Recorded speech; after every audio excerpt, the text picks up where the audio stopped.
Hey, we're making Lacy oatmeal cookies today, so I'm going to go ahead and walk you guys through everything you need to know. First, to get started, you need eggs, white sugar, flour, vanilla, baking powder, salt, oats, and a stick of butter.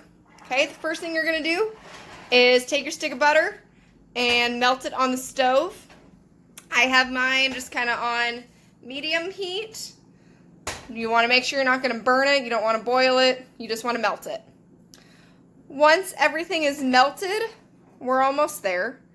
But once the entire stick of butter is melted, then you're going to throw in your sugar and oats and kind of let that mix. Okay, let's go ahead and check on that butter. We're just about all melted, so we can go ahead and start mixing everything else in. Next ingredient we're going to get is a cup of oats. We're going to go ahead and take that and dump it right in the saucepan. And then you're going to need 3/4 cup of white sugar. Might be a little bit more, that's okay. And then dump that in as well. Once you have those two, you're going to want to get a spoon and just go ahead and mix those together.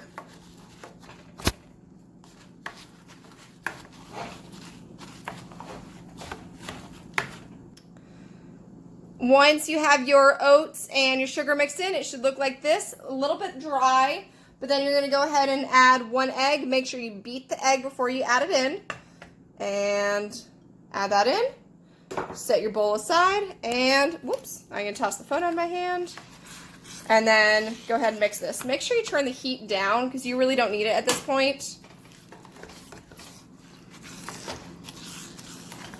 And then it should be getting pretty mixed up. I'm actually going to remove this from the heat because mine's pretty hot.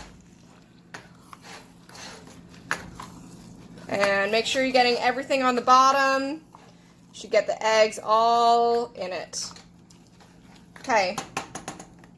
Set that aside. And we're going to come back over here and grab our vanilla. You just need about a teaspoon of vanilla. I never measure this. I just kind of do 1 plop. That's good. And then stir that in.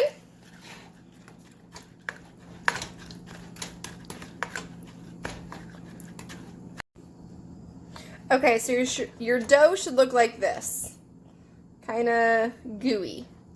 Also, I highly recommend try some of the dough. It's perfect.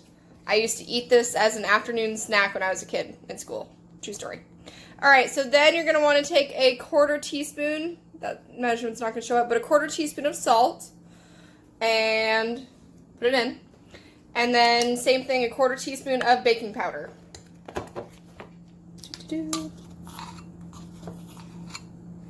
And put it in. And then you need 3 tablespoons of flour. I gotta put my phone. And I am using gluten-free flour, coconut flour, which honestly I've never done before. But any flour is fine. So just 3 heaping teaspoons, or tablespoons. Tablespoons, not teaspoons. Tablespoons. Tablespoon. Okay, 1, 2, and my last one. 3.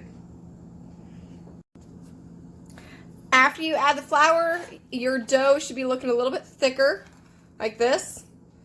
But if it looks like that, it's doing good, okay? I forgot to say at the beginning, make sure your oven is preheated to 375 because this process shouldn't take very long. All right, the next part, you're going to take a spoon and get some dough, put them on a cookie sheet. Make sure you have parchment paper on the cookie sheet. You don't want cooking spray or saran wrap or anything else. You want parchment paper because that's going to affect how they come off. And put about 12 or so on a cookie sheet, however many you can fit, how big you want them. They will spread out pretty far because they're really gooey, for lack of a better word. Very technical, I know. And then once you get them on your cookie sheet, you are going to bake them for about 10 to 15 minutes. They're going to be very flat and a little bit golden on the edges. When they look like that, then they're done.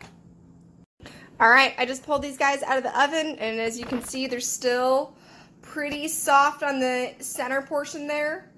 and then kind of golden brown on the edges. That's exactly how you should like them, or they should be. All right, I hope you've enjoyed this. I'll put the recipe link at the bottom, and enjoy your cookies. Bye.